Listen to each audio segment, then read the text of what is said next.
You don't have to be a writer to be an author, okay? Also, surround yourself with a writer or editor, a graphic artist or an illustrator. So in this episode, I'm going to reveal secret number 4 out of 8 secrets that I'm disclosing on how to author a best-selling book in 40 hours or less of your time.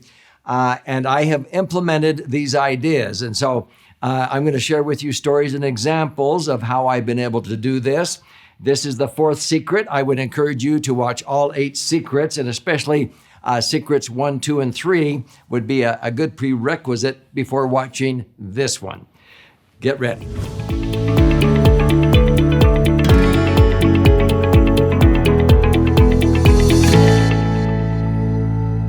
So I'm Doug Andrew, and I've been blessed in my 50 years as a financial strategist, retirement planning specialist, as a radio show host, and also a YouTube channel, developer now, to have authored 12 books. I'm working on my 13th.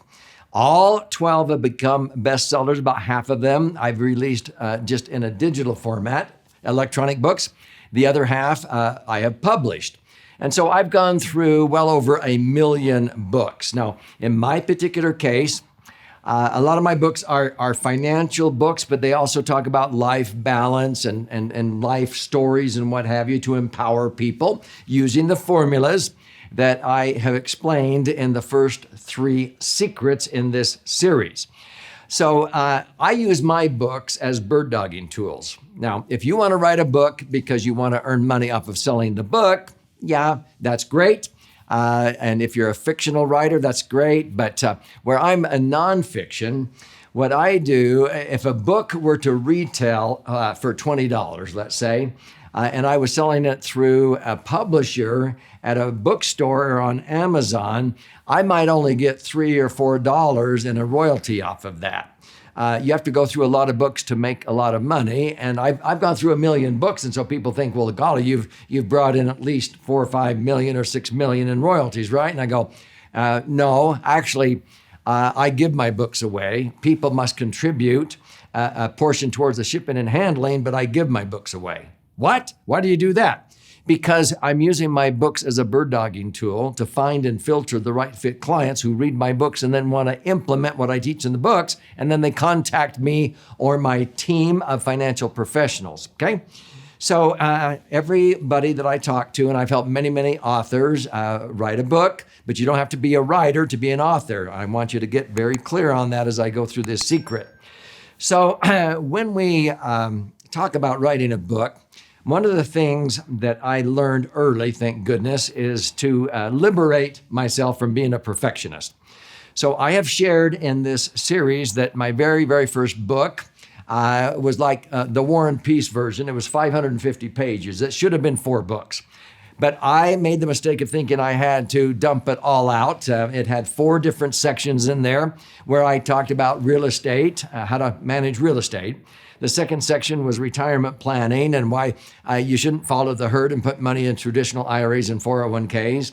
The third was how to choose the right investments. And the 4th section was the big picture, how to balance your life and not spend all your health accumulating your wealth and later in life spending all your wealth trying to regain that health and what have you. And so I thought, wow, okay, I need to write smaller books. And even my publisher, Time Warner, they said, Doug, you've got to write smaller books that are the size that people can read on a trip from San Francisco to New York, or if someone's a slow reader, on a flight from New York to London, okay? Well, so now most of my books are around 200 to 300 pages. Most of them are 12 chapters. But my very first book took 10 years. And finally, when I walked around an 18-hole golf course in the morning and I would dictate a chapter using the formulas and the sheets that I explained in secret number 3, I got all through and I had 500 pages transcribed. And then it sat on my credenza for 3 years. waiting for me to get the time to edit and perfect it because, oh, I wanted to add this, and now this has happened in my life. And it was never finished. And it just sat there on my credenza doing nobody any good. And so then I finally edited chapter 17, which was the longest chapter. It was 62, 63 pages long. And I made that into just a booklet. And I would hand that out to my clients after the first appointment. I'd say, read this before our next appointment so that you'll come to the appointment at this level of understanding instead of this level, and we can dive right into your numbers instead of me spoon feeding information you can read and study on your own. Now, not everybody did that, but those who did, oh my heavens, it saved so much of my time.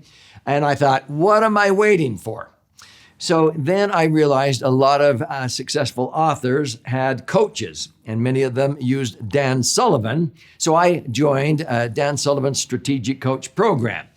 And he's the one that liberated me from being a perfectionist, because that transcript sat on my credenza for years waiting to be perfected. So he's the one that taught me the 80% approach. So this is actually his card, and I cannot share it with you because it's trademarked, but he's allowed me to be able to share what this concept is. And it's called the 80% approach. Sometimes he calls it the 80% maximizer. It's quite simple, so just listen and take notes. Dan would go up to a whiteboard and he would draw a great big, square on the whiteboard and say, okay, let's say this is your project. In this case, we're talking about writing a book. He said, it doesn't matter if it's a book or it's a letter or a video or whatever. He said, I learned a long time ago, when it's 80% there, when you're 80% done, print it, record it, release it, send it. And that put me into withdrawal at first. Like, whoa, no, it has to be perfect. He said, no. When it's 80% there, print it. Why? Because of a couple of very powerful reasons, and even more that I learned by doing this. People want the information, and they don't really care if it's perfect. Yeah, you'll get people who will say, oh, there's a typo here, and what have you. But frankly, people want the information, and if you tell them it's not perfect, you're releasing it, then you ask for their feedback. What could I say clearer? And if you find any typographical errors, let me know. And now you have, editors. When I used Time Warner as my publisher, they had 17 editors go through my books before they were released. And there were still errors. At the end of a line, there would be the, and at the beginning of the next line would be a the. And when you're editing, you don't see that. Your brain doesn't catch that there's two thes. And so there's always mistakes. But when I learned this 80% approach, I had over 500 editors. Here's what I did. When I finally got that first book, 80% there, I made a commitment that I would have it done December 31st of 1999, before the turn of the century. And I kept my commitment. We were actually celebrating New Year's up at our cabin. We actually have two cabins about a mile away as the crow flies. All the family was over celebrating New Year's in one, and I had a walkie-talkie. And I was with this kerosene lamp because we didn't have power in that cabin. And I was scratching out the last lines in the last chapter, the 23rd chapter of my first book. And I called on the walkie-talkie and said, it's done. Now, it wasn't done to perfection, but it was 80% there. And I made a commitment that I would print 500 copies and take them in a trailer to Nashville, Tennessee, where I was speaking at the $1 Million Roundtable Convention, okay? And so what was so interesting, it was 80% there. I took it to the graphic artist who laid it out. And the printer was ready to pick it up on Friday and print 500 copies over the weekend so that I could put them in my trailer and take off for Tennessee from Utah. And about 15 minutes before the printer was going to arrive to pick up the files, they were called cork files, I looked at the graphic artist and I said, we don't have a cover. We don't have a cover.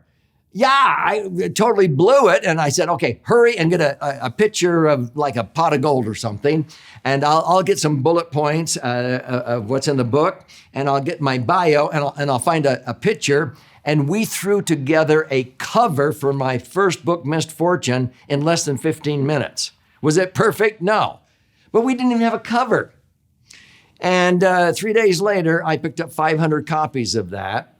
And I took off and I sold them for $20 a piece. I went through 420 copies, and every one of them I said, listen, I will send you a complimentary final copy of this book, but this is like, sometimes they call it a galley edition, but this is my first printing, and I'm going to ask for you to give me feedback. And if you give me feedback, you can acknowledge them in the book or whatever, which I've done. And I had 420 editors. But they got the information, and what was amazing is we made over $500,000, not from the sale of the book, but when people read the book, they said, I want to implement this. And so, and the financial advisors that read it, they paid to come and learn my recipe. I explained that in some of my videos. And so we made $500,000. I could have made $500,000 10 years earlier if I would have just released it when it was 80% there. Man, was that a wake-up call. So when it was 80% there, I printed it and I got all these corrections back and all this feedback. And so then I printed the next 2,500 copies. Well, what Dan teaches is if you've got the first one 80% there, you're lacking 20%. You tweak the last 20% to 80%. So from that feedback, the second edition, where I printed 2,500 copies, I tweaked to 80%. And so the second edition was now 96% perfect, okay? Not 100%, but 96% because I tweaked the last 20% to 80%. And I printed 2,500 copies and asked for feedback. I got feedback from them. And a month later, I printed 5,000, the third edition. And I tweaked the last 4% to 80%.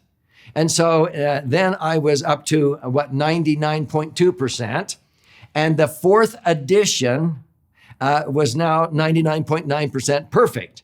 But I got it done within 90 days by doing it. Okay. Sometimes I'll say, you know, if I were to tell you that I'm not going to go to the basketball game, if I called the chief of police and said, I'm not going to leave my house to go to see the Utah Jazz play at the arena, I'm 20 minutes away, I'm not going to leave, I tell the chief, until all the lights are green. Now, he would think he was talking to some kind of a nut. When are the lights all going to be green? But I've noticed if you just get in motion and you get going, even if the first light is red, it turns green and then green, green, green, and you'll get to the ball game on time 99% of the time if you'll just go, okay?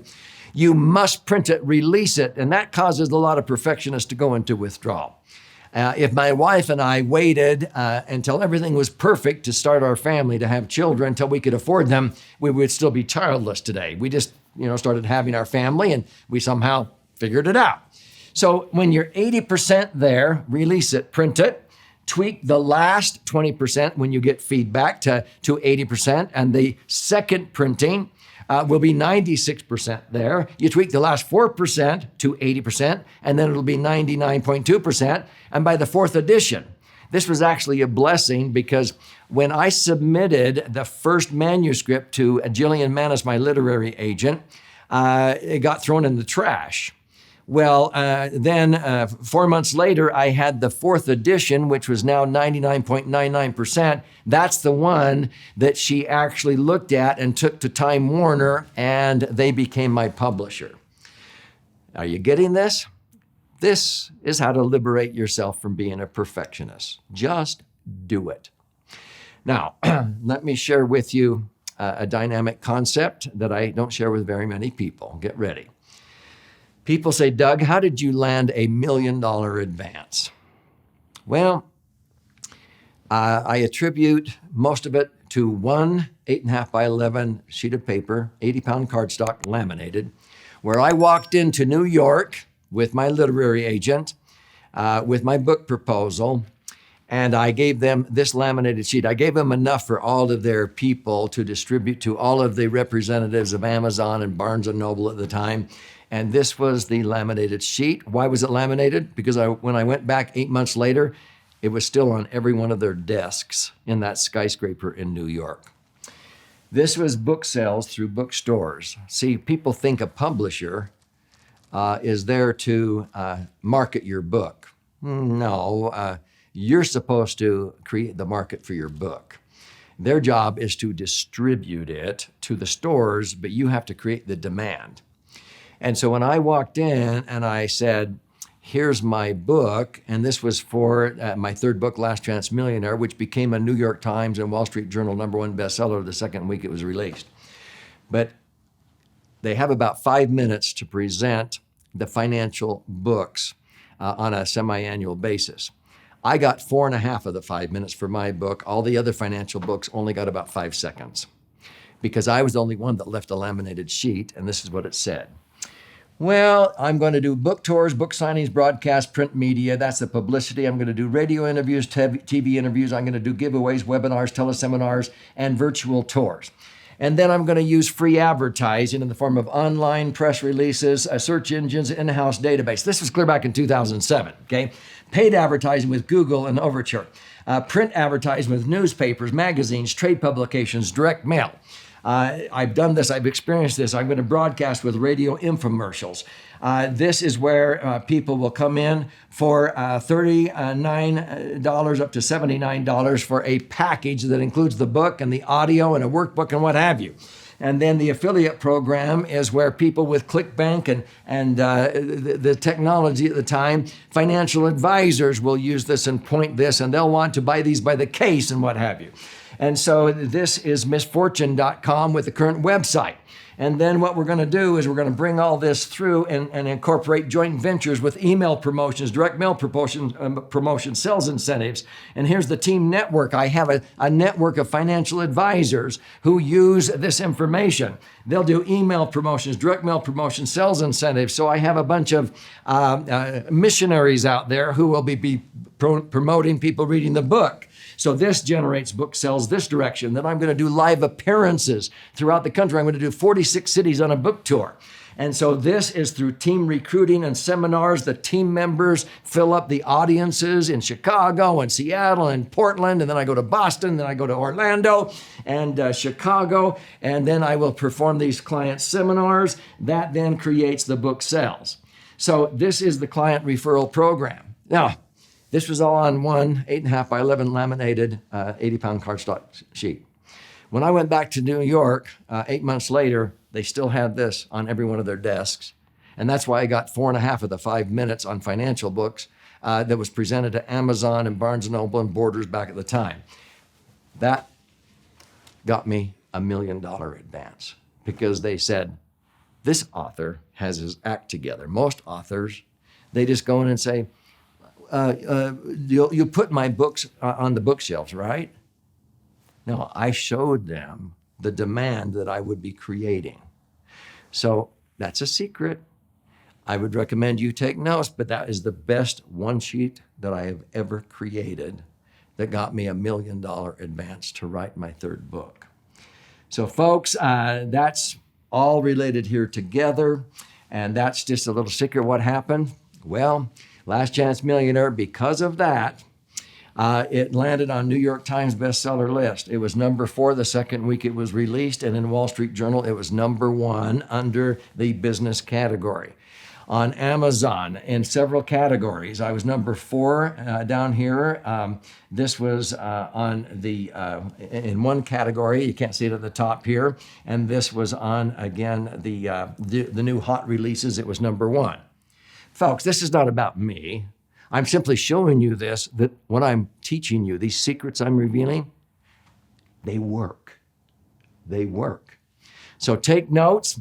If you want to download a copy of one of my books, I would recommend, if you want to see one that talks about the big picture, Entitlement Abolition has been a bestseller. Go to entitlementabolition.com, contribute a nominal amount towards the shipping and handling, and I'll gift you a copy of that book. If you want to see how I use these secrets in my financial books, this has been flying off of the warehouse shelves, the Laser Fund. If you are not familiar with this, this is 2 books in one. This is the left brain side. This is the right brain side. 2 books in one. You go to laserfund.com, contribute a nominal amount towards the shipping and handling, and I'll fire out a free copy of that one. If you're a business entrepreneur, I wrote a book called The 10 Keys Transformation, the sum total of over $3 million I've invested, sharpening my saw. This book reveals how to take your entrepreneurial business, your practice, to 10 times in less than 60 months while simplifying your life. It's called The 10 Keys Transformation. You go to free10keysbook.com. That's an electronic digital book.